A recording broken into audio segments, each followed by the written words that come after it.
Hello, everybody. Welcome into the NASCAR Pinty Series Power Hour here on G4 TV. It is a jam-packed show. We've got lots to go over. We are coming off of one of the best race weekends that we have had coming out of Autodrome Chaudier in what was a really great race overall. We had the third race of the 2022 NASCAR Pinty Series season. Really exciting stuff. Andrew Ranger and Paye Racing grabbed the race victory. A beautiful photo from our friend Jonathan Naus in the corner of the screen. So you just forget the source option there. The text is incorrect. But coming off of a what we've expected from Paye Racing, another dominant race event, JC Paye and that entire organization have got to be excited. 2 race victories already in, well, not 2. We'll say they got 1 race victory. They could have had 3 already, but they were pretty close to 2 race victories right off the start. Both short tracks to start this season, and then if they didn't have the mechanical issues and pit issues at CTMP, they could very well have been 3-for-3 this season. But now we have to wonder, are they the championship favorites? Andrew Ranger certainly looked like the Andrew Ranger that we have seen. Joe Chisholm Jr., Caden Lapovich were able to get Andrew right up to the front. He drove his way up there. They didn't do it after a lack of mistakes. There were mistakes aplenty. I want to say hi to Martin Caron for in the chat. Of course, Gary Calling, no good names left, is also there in the chat. Really appreciate it. Hoping to see if we can get this to show up on the G-Force Facebook page. It has shown up just now. T-Bone, Mitchell, nice to see you guys in here. Unfortunately, Facebook is behind when I do a recording, so you guys just bear in mind that you'll be getting this stuff a little bit after I see it on YouTube. So definitely, guys, if you have questions, if you have comments regarding the race, regarding the season so far, please post them, because I really do want to make this as interactive as possible. That's what we want to do. Obviously, we're going to have to go over the race at Chaudier. It was a bit of a chaotic mess at times. I think we saw that chaos on the track can equal chaos off the track in terms of pit mistakes, and something I don't think we would have expected out of Paye Racing, some sort of a miscommunication within that organization, within the race officials or the track. It didn't matter in the end, because JC Paye's team clearly is going to be the favorite this season. From what we've seen so far, they've got their stuff figured out. I think it's very evident that they are the strongest one. Robin McCluskey and that whole organization really are looking exceptionally strong to start the season. Now, what's very interesting is whether or not they are going to be able to sustain this for the entire season. It isn't something that we're going to go out and say they're going to be the dominant force all season and no one's going to catch them. Well, they're already starting behind the 8 ball. They're not in the championship lead.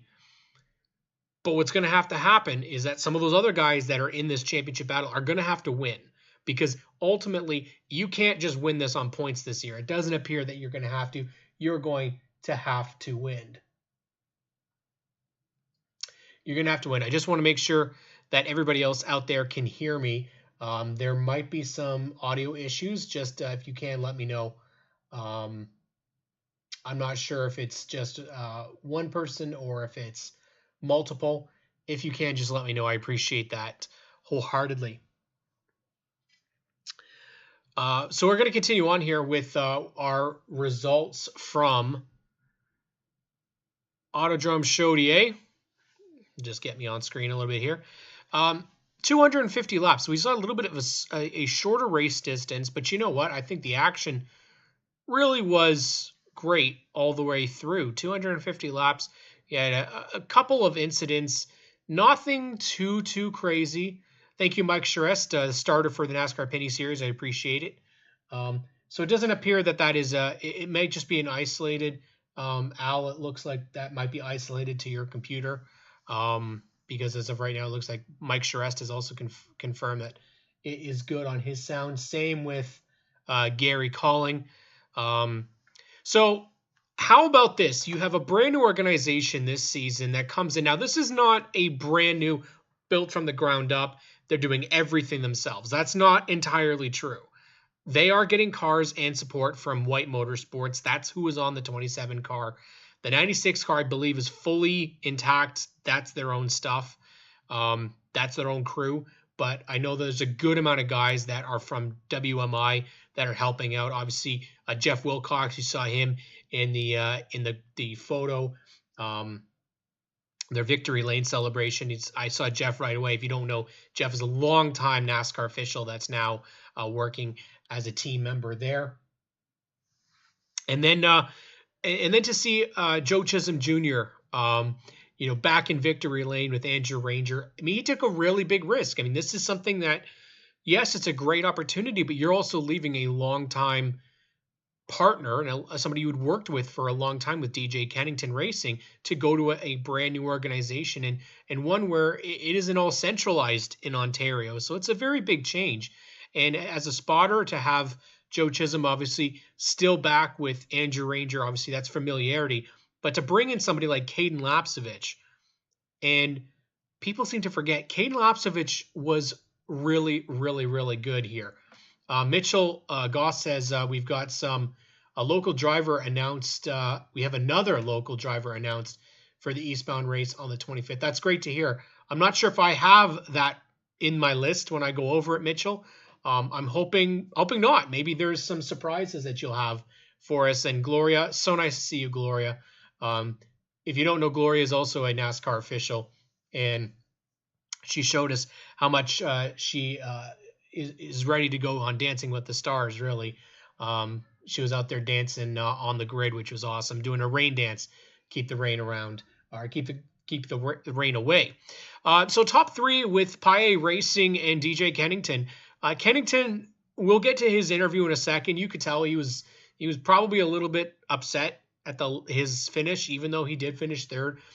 He was up there for a good bit, and I think he realized, I think a lot of the people in the field realized that this Paye Racing team is no joke, and they're fast. Both of their cars are really fast. Cameron was, once again, the class of the field in terms of Andrew came on later, but Cameron, once again, was the fastest guy there.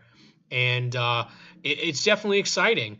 And I think that this is what this series is all about. You get some new organizations coming in, and we could very well see this in the future. Now, I don't know of any racing organizations that are going to come up, but, maybe we could get some more big teams. And we've seen RGC Sports this season already with their resurgence and their luck, and we'll get to the point standings in just a second. LP Dumoulin had a solid race weekend. Last year's champion, I didn't really expect him to win the pole. He was only 7th quick in practice, and then boom, takes out the pole position like nothing. Alex Tagliani continuing a steady but quiet time battling for the championship this year. Of course, he's never won the championship, lost it in the final race last year. Having Scott Steckley on the pit box definitely will make a very big difference. Yes, Mitchell, we definitely want to keep the Gloria doing rain dance to keep the rain away for the 25th for our race at Eastbound Park. Rafael Lessard seemed to really not have anything the entire race. It was weird. He looked very strong at the very start, but just didn't seem to have the car behind him the entire day. A very odd race. We're so used to seeing Rafael just up front the entire race. So something just didn't seem to really have Rafael in a very comfortable spot. Gary Clute. And I think people underestimate Gary Clute because they only think of him as a road racer, but he was very solid in terms of getting that number 59 New Techwood Dodge just safe. He kept it safe. And in a battle for the championship, that's what you have to do. Brett Taylor was another guy who he fell down laps early, but he got his way back and got himself a top 10. Now, this is going to be an interesting conversation here because there was contact on this racetrack, there was some shenanigans, we'll say, that took place between some drivers. Brandon Watson and Donald Teege would be one of those. Brandon Watson was battling in the top 5 for a position, and he and Donald Teege got to racing. He couldn't get by, gave a little bit of a bump, didn't really get to see it on screen as to the actual move he made to get by, but Donald Teege did not like that, got back to him, and spun him. Again, I can't say because it wasn't clear on the visuals whether or not it was an accidental bump or whether it was payback. Either way, shenanigans took place between those two. One thing that we can continue on with is a surprise, and that was Simon Dionvien, first start of the season for him, that 37 car, STV Motorsport. What an amazing effort to get a top 10 out of this for them. Simon doesn't run a ton of races, and he does a lot of road races, but not a ton of ovals, and he was able to get a top 10 out of this. Very solid. Didn't start as well as I know he would have wanted to. I think he was down maybe 17th, 18th place. So to move up and get a top 10 out of it, very solid day. Now, our boy Larry Jackson was in the top 10 and got spun on the final lap. Not sure if it was Cathcart or if it was somebody else was in a bright colored car that made contact with him. And unfortunately, Larry spun it around. I'm not sure what the damage was to the 84. Hopefully it wasn't much. I didn't really get to see a lot of photos afterwards about him. Mark Dilley got in trouble really early in this race and battled back for 12th place. I'm telling you guys, Mark Dilley, there's something about him on ovals this year, looking very, very strong. Despite the contact early with Dexter Stacey, he was able to battle back for a 12th place finish. Kevin Lacroix as well, running up in the top. This is what we're saying here. Attrition was the name of the game here. Kevin Lacroix up front, had a flat tire, had contact, spun around late in the race, was running in 6th place. He was the championship leader coming in. He is not the championship leader leaving. So that's something that we have to pay attention to. Matthew Kingsbury, first start of the season, probably one of the best looking race cars I think we have on the grid this season. That 12 car, absolutely beautiful. Shame we didn't get to see him at Sunset Speedway. We will get to see him in some other races. Matthew did confirm, that team did confirm on social media that they're going to Toronto, they're going to GP3R, and they're going to iCar and Delaware. Originally, we were only expecting the ovals, so this is a bit more races, which we'll see the 12 car in this season, which was great. Not an ounce of free space on that 12 car for sponsorship. It is completely full, which we also love to see. Sam Fellows, he had a difficult, I wouldn't say it was an awful race, but he did spin and had some contact, but 15th place still, motoring around there, which is what you have to do.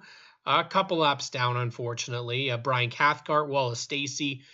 Then we got a guy who was involved in a couple of skirmishes and really just had a rough race, and that was rookie JP Bergeron.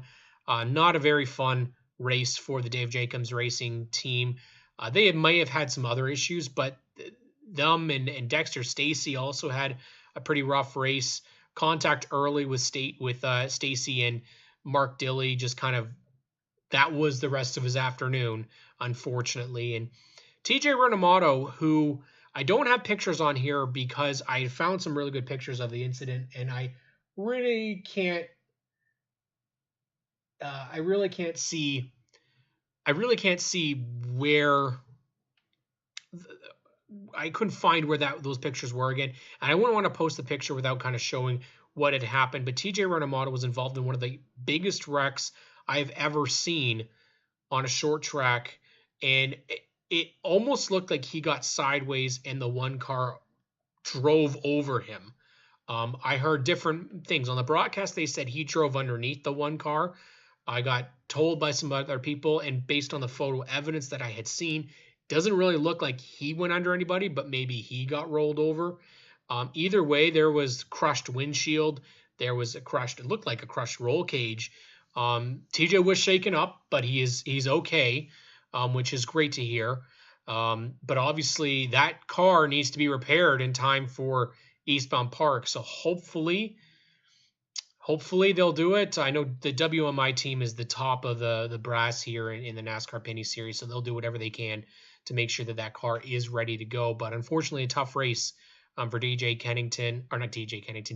another one of those short form names. TJ Renamato, Donald Teege, man, for a guy that started second place, he had some awful luck towards the end of it. Was really running in top 5 for most of the event.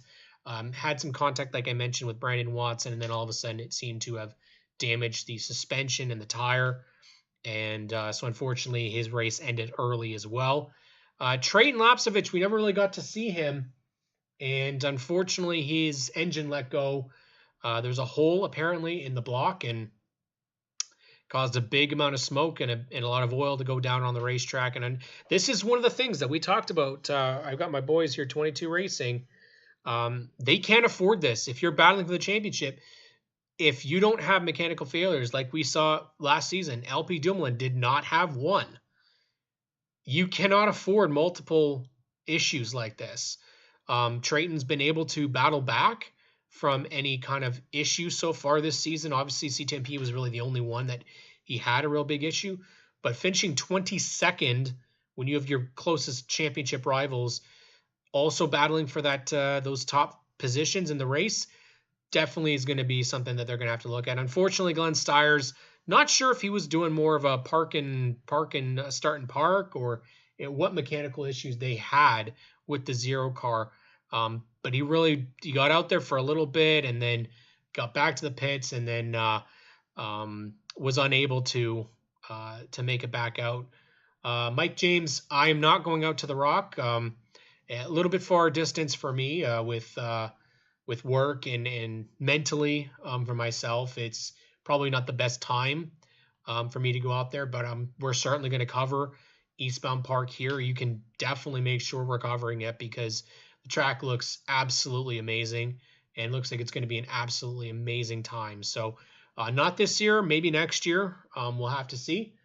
But I'm absolutely pumped. So let's as we continue on here, I just want to say, obviously, thanks to everybody who is in the chat. Thanks to everybody who is tuning in on GeForce TV on YouTube and, of course, on their Facebook page. We're going to head over to look at the point standings. Now, this is the updated point standings. Now, I have I'm going to see if I can bring this over. So I'm going to go a little bit out of the way here. So you can see this is all the statistics involved in the point standings. But as you can see, we're tied right now in these point standings. Absolutely crazy after 3 races. Tied. And then Marc-Antoine Cameron is 1 point behind in 3rd place. Gary Clute is 2 points behind in 4th. That is insane when we talk about, I mean, from 1st until 10th is 21 points. Nuts. Absolutely nuts. I mean, it doesn't make sense, really. When you look at championship battles, it's absolutely crazy. So Mike James says there's new walls at Eastbound. Exciting. Hopefully we don't have to test those out, Mike. Hopefully it's a nice clean race. Hopefully we of us are going to be talking about Eastbound Park later on in this episode for sure, because I know there's a lot of excitement built up. We'll talk about who we will potentially be seeing out there.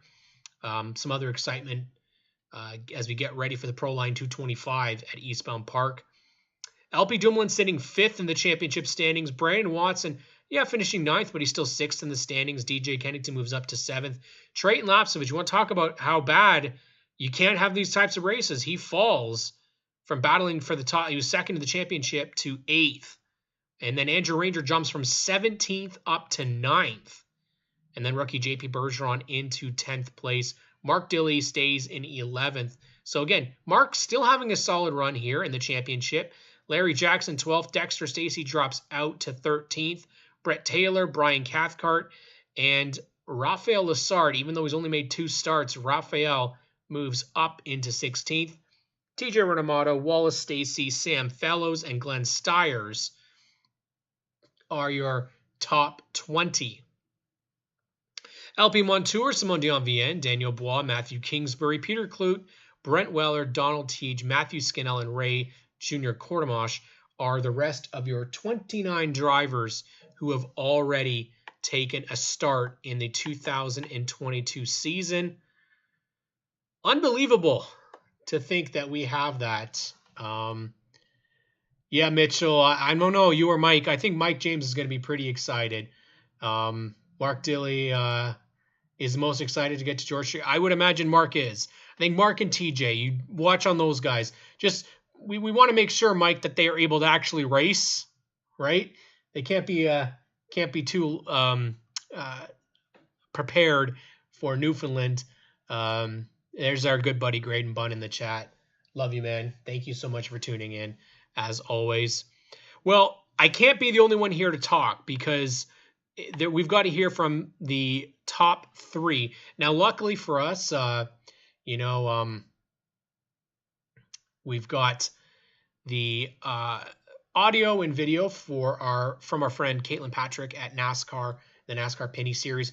Let's hear from our winner, Andrew Ranger, who gets the race victory at Chaudière.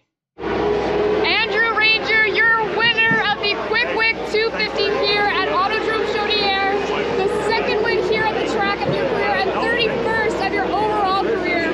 Take us through that wild finish, all the cautions, all the lead changes. How was your race? Oh my God, like you said, it was a wide race. We start on the 9th position. We fight to the front. We have nice battle there with Marc-Antoine, Dumoulin, and caution came out.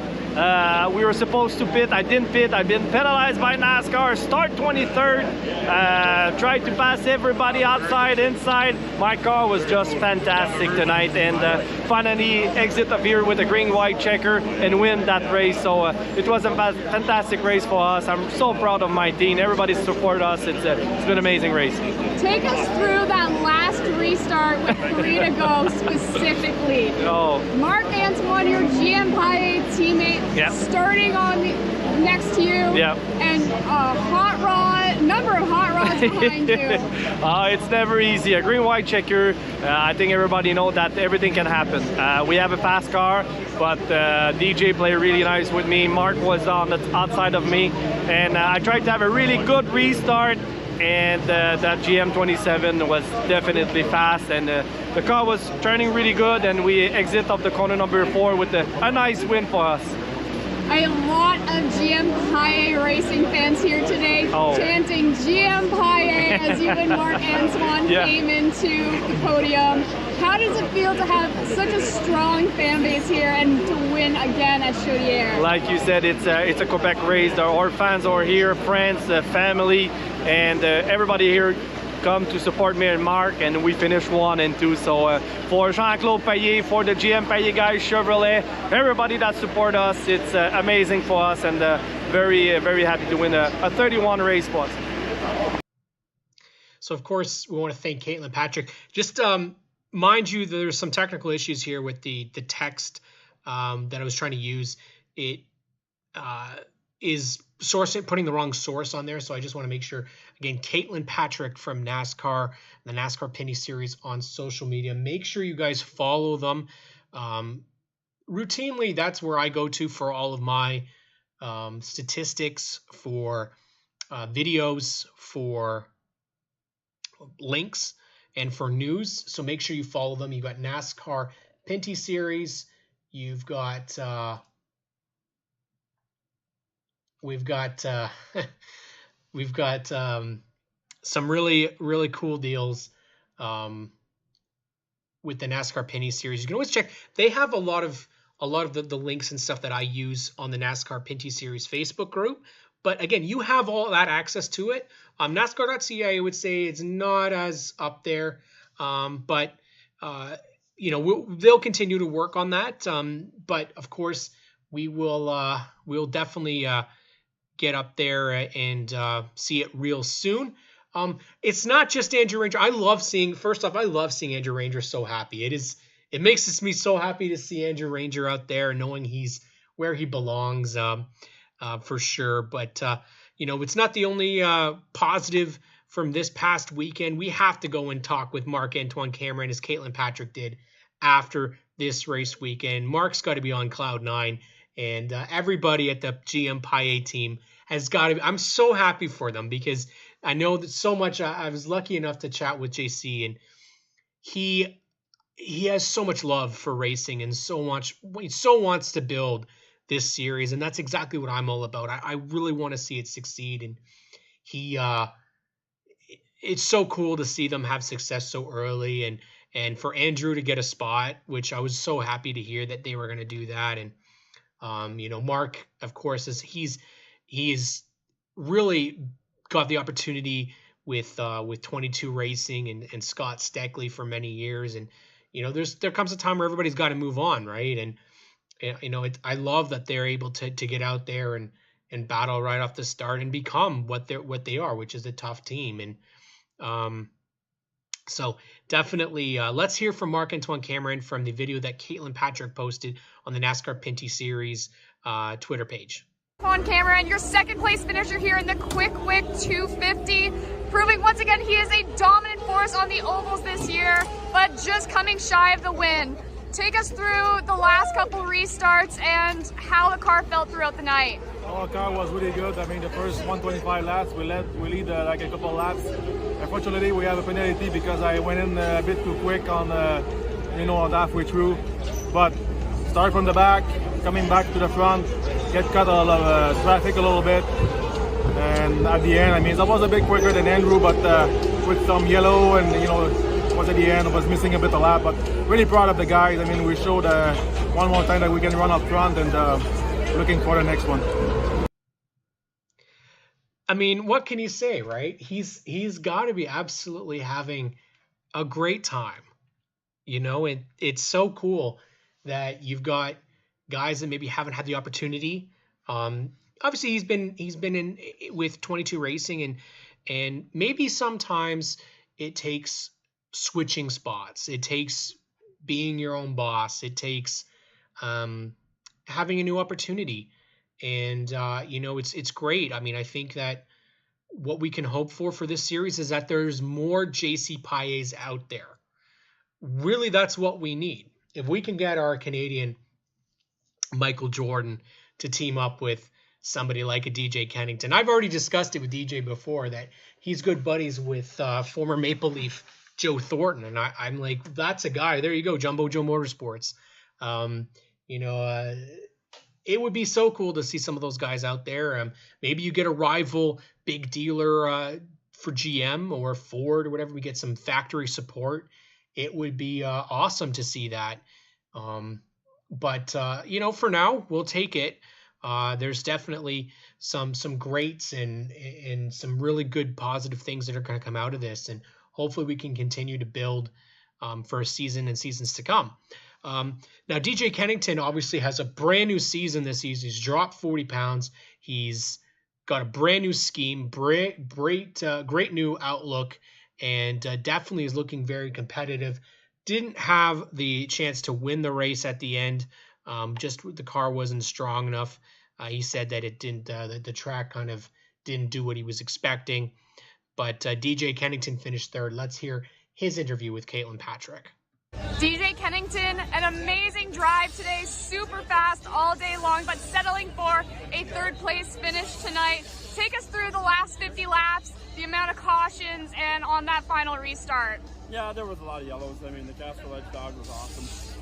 Made a little adjustment at the brake, honestly. We were really good in the first half. I didn't qualify well. That was all on me. I just missed my marks in qualifying. But anyways, we crawled our way up to, I guess, P4 at the end of the first session, and then after the break, I made a small adjustment, and I thought with the cool air and so on, the track would have tightened up, but it didn't. And just went a little bit too far, but it was a little bit of chaos out there. It was a little bit of craziness. It was a hard battle at the end with Cameron, and obviously Andrew was pretty good on them last restarts. He was really good on the short runs, so had fun racing with LP and so on. It's a tough little racetrack, a lot of contact. But for my sponsors at Castrol and Brian Caskar, Will Wright Transport, CIM Metals, Smart Power, everybody that helps us out, we appreciate it. Country Collision, there's so many people. ABC for their stuff, Canadian Linen. There's so many people that help us make this thing happen, and without them we wouldn't be here, and hopefully we got the ball rolling for the 17 machine. Can always rely on DJ Kennington to give us a really good really good sense of how everything is, and you know, I'm happy for him. He's always got the smile, regardless of how he feels. You know, it's always tough, I think, to feel like you had the race to win and you didn't get out there. And yeah, so we're very excited, obviously, because the season's only 3 races down, and we've already had 3 different winners. We've had, I believe, 3 different pole sitters. Well, no, I guess LP's won. He's won a couple now, but we've definitely got something brewing this season, and of course now we're getting ready to head to a couple of different racetracks out east, out west, and of course into our good old Quebec. Now, there was some information released from the folks at GP3R. Their schedules were released. And let's just take a look here.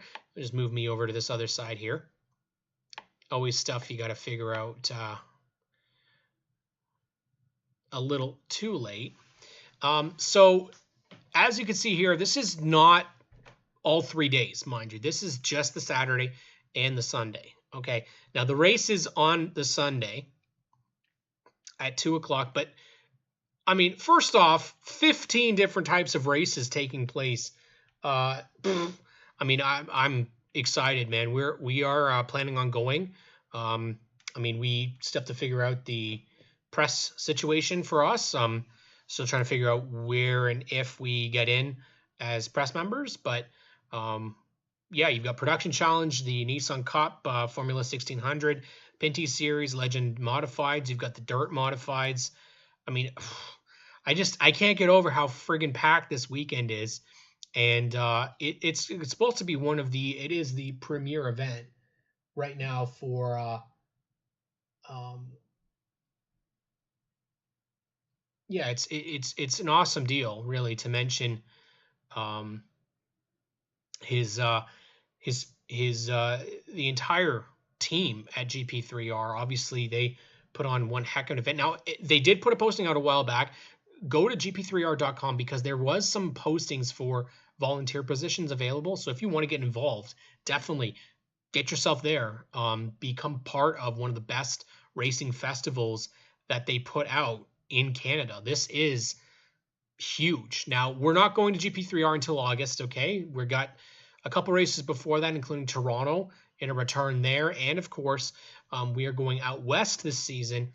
And one of the well-known Western drivers that's going to be out there, obviously, we've got Jamie Krizik, but we also have our good pal Chantel Kalika, who unveiled the good-looking 43 car for the rest of this season. And how about this? Beautiful. She's got some filled out spots here. Still got the Super 8 on there. I absolutely love seeing the Super 8 on the Pinty's cars. Especially because it brings me back. I don't know if you guys remember out there, EHR used to have the Super 8 on the car all the time for so many years on the number 3 car. Mitchell, I'm expecting big things out of DJ out here because he's been out here and raced a Sportsman model car a few years back.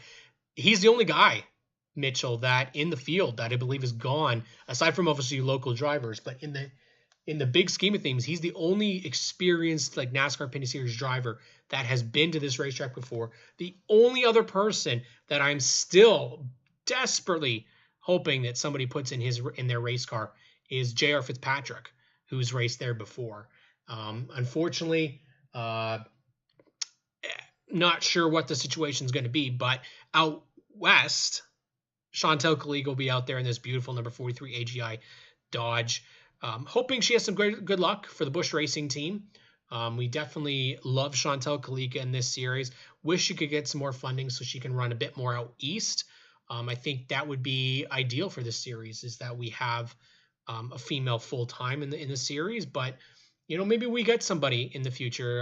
Valerie Lemouget from the Nissan Sentra Cup would be one of those names.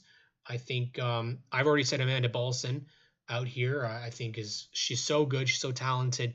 It just comes down to funding, really, is what it is, and it's unfortunate. Demi Shockless would be another one who would be a very good road racing driver. Samantha Tan, I've always said a lot about her as well.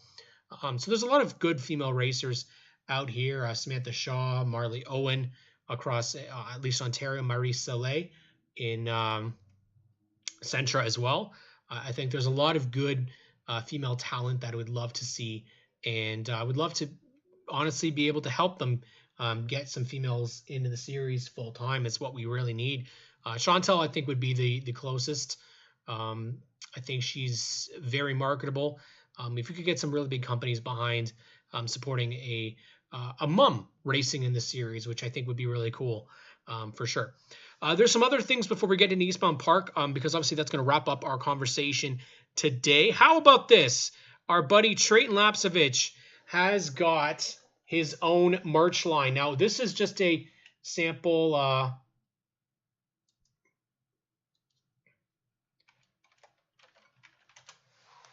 So the first shirt here you'll see actually is this Trey Lapovich number 20.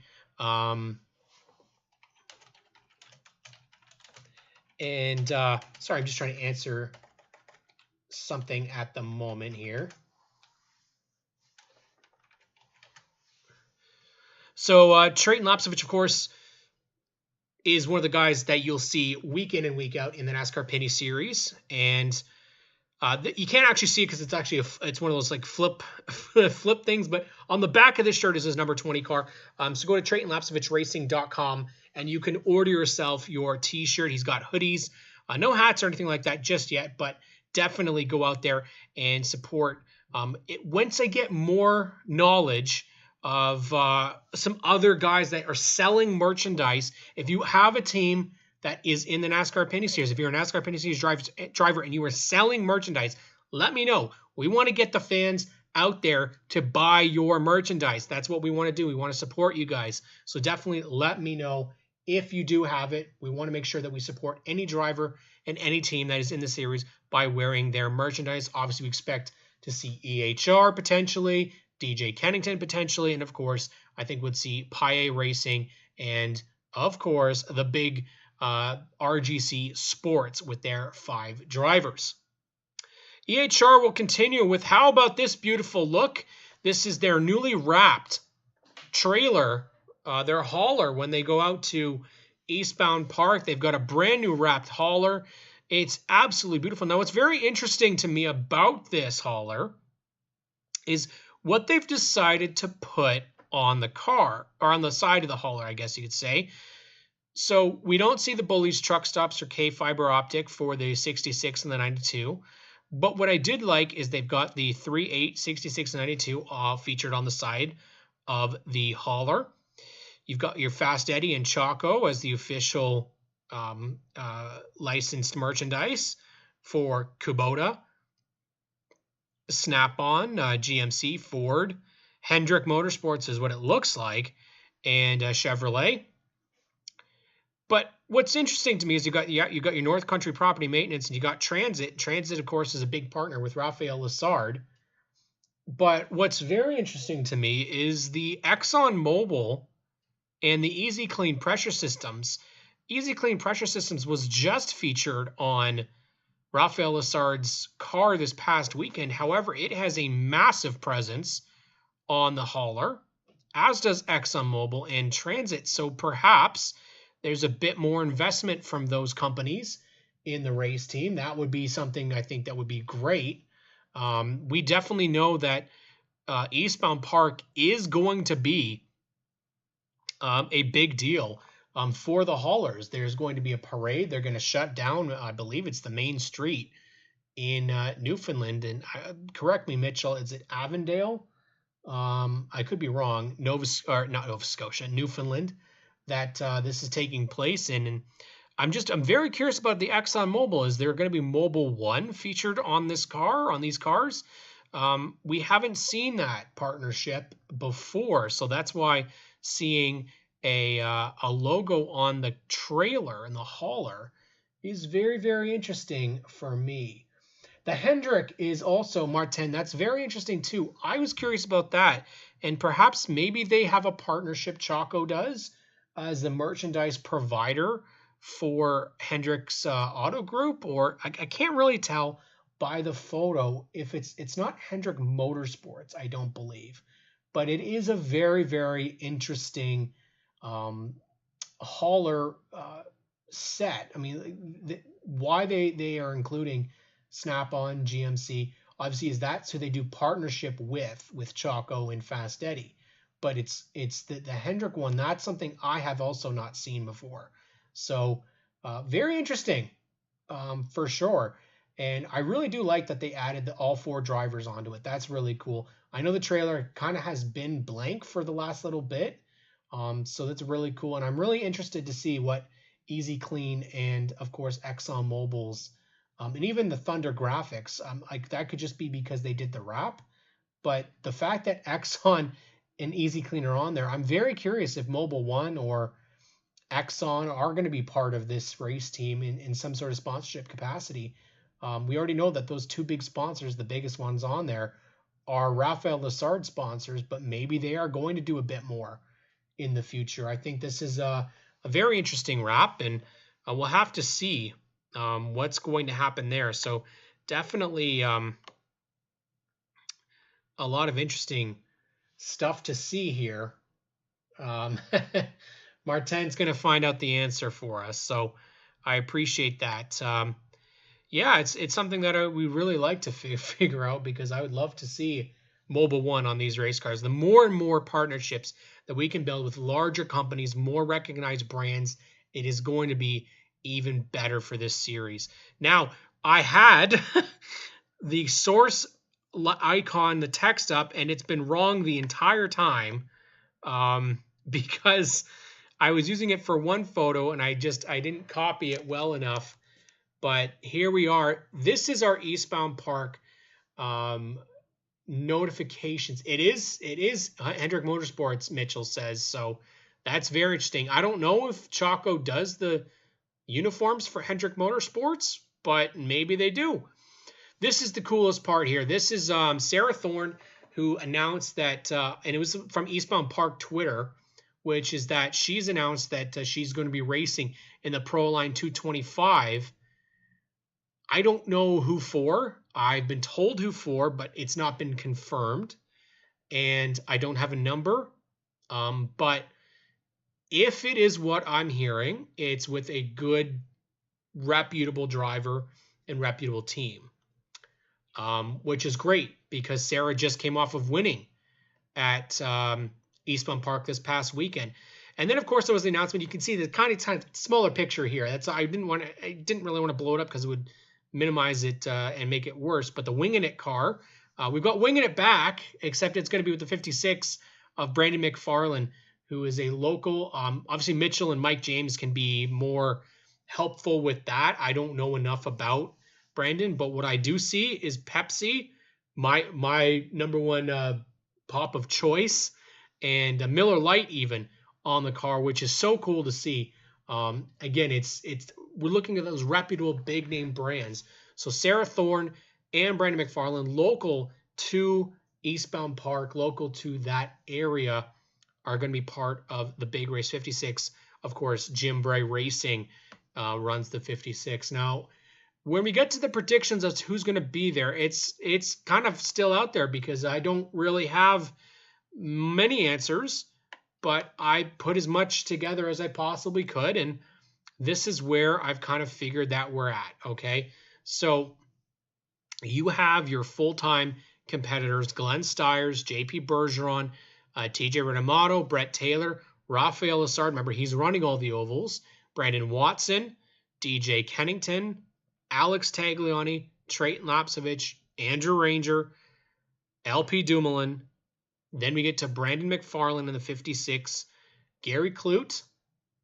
We've got Mark Dilley, Wallace Stacy, Brian Cathcart, Kevin Lacroix, Donald Teague, Larry Jackson, Dexter Stacy, Marc-Antoine Cameron, Sam Fellows, and Sarah Thorne. Now, there is one other possibility However, I have no confirmation on the driver. I have no confirmation on whether or not that's actually going to happen. So I'm not going to actually say it out of respect for that driver, especially if they're going to make an announcement. As far as I know, another local driver that had obtained a car in the off season. So, but I got some information that I wasn't sure of whether or not that competitor is actually going to be racing. If you weren't aware, Philip Fowler was originally scheduled. That partnership that he had for this race unfortunately dissolved, and he is not going to be a part of it, unfortunately, which I'm a little disappointed with. I know he was really excited about getting the opportunity to race at Eastbound Park in the Pinty Series, but again, we can always look towards next year and building. Mitchell might know who I'm referring to. I don't know if it's the guy probably that you're thinking of who has experience. He's been in the Pinty Series before, but I don't know. So we could be looking at 23 to 24 cars, maximum 25, I would say. I'd say your likelihood is 23 because we could have some drivers that maybe opt out due to cars not being available or parts not being available, especially after the chaos that just took place. I know that there's a lot of enforcement and a lot of drive to make this event a success, especially with it being the first season that they're going out to Eastbound Park. The track is great. And as far as my understanding is, a lot of people are really excited to go out there. But you have to remember, the costs are so expensive nowadays. And it's extremely tough, not just to fund a race car and to have a race car team, but the reality is gas prices are nuts. So I could see a team, like a small team like Jim Bray maybe saying, like, you know what, maybe this isn't worth it for us. However, with the 56, you would think that they are going to be out there. You'd think that 98, of course, Sam Fellows, I think that they would make the adjustments to make sure that he does run the full championship. Again, though, you never know. There can be situations where maybe somebody's not got an engine, or a sponsorship falls through. This happens all the time in racing. So I think if you put at least 20 cars on the racetrack, that's a success. I think anything more than that is an absolute blessing, considering what situations we have going on this season. I don't think that anybody out in Eastbound Park is really going to be upset with 20 cars. I think you want to have the best of the best out there. You don't want to have 15 cars a lap down after 10 laps. That doesn't make it exciting. I think you want the best of the best, and you're going to get that this time around. This championship is loaded as we head to Eastbound Park in 2 weeks. So Mike James says right now 22. I think that's likely what you're going to see. Obviously, he would know better more than I. At the max, more than that. But as of right now, whoever is on my list is just a guess. There's more than likely going to be changes that are going to take place. Reality is, weather can also play a role. And as we know, weather has already played a role this season in a lot of racing. So hopefully we'll have to see. Mike, of course, would know best. He says 22. 30, I don't expect. We don't have enough cars for 30. And there's not enough guys that would be running on the ovals this season to make 30 cars. I know that there's a couple of oval cars that if people were going to rent those, or maybe they'd have to use a road course car and transfer it to an oval, that would just be a little too much. Unfortunately, we haven't even made 30 cars on the road courses yet this season because we had names that were going to be out there and they just didn't make it. 22 to 23, max 24, 25, I think is a solid bet. Anything more than that would be a little bit rich, only because I don't see that there's going to be enough momentum to go out there. And we also don't know kind of where people are going to be situated. First question mark is if the 2 car is not ready to go. They had some pretty severe damage to the 2 car. So if he's not able to go, that would be one car that's not going to go out there. I think sponsorship will be another tell. I don't know about the Sarah Thorne situation. I don't know about McFarland, whether or not that money is enough to sustain the trip from an Eastern team to bring their stuff all the way out to Newfoundland. However, I'm hoping that that's what we get to see. All in all, we move from Chaudier over to Eastbound Park. And then when we go from Eastbound Park, we're going to wait for a bit and we're going to Toronto. July 15th. So pretty well over a month, okay, that we'll have a wait. Mitchell, I had about 25 at most, but that's, of course, if every single overcar was going to come.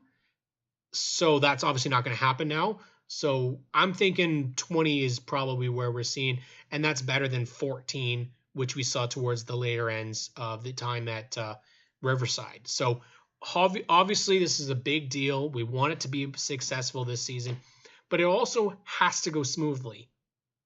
That's the other thing. That's a lot of pressure on Newfoundland and everybody out there. It is. It's entirely possible that things get a little crazy. But this is a way to iron out the kinks and make things even better for next year. I'm so excited. I am so excited for Eastbound Park, man. As soon as I saw a shot of the track, saw some clips of the racing, it's a good fit. I think it's a really solid fit. Mike James confirming here. It says 22 on here. Gary calling, I could see teams teaming up to get cars out there like we used to do West Coast Split. Yeah, Gary, absolutely. That's exactly what's, I think, going to happen. We had conversations with some of the Pinty Series drivers on the Stickers and Scuffs podcast, and they talked about that, saying like that's what we used to do. As much as they're competitors, they're one big family too. They will help each other out if they need to. Like if it were me, I'd love to see Matthew Kingsbury get a chance to go out there as well. I mean, I know he just ran the oval at Chaudier, but and he's got a really busy racing schedule too, right? So you can only do what you can, right? I'm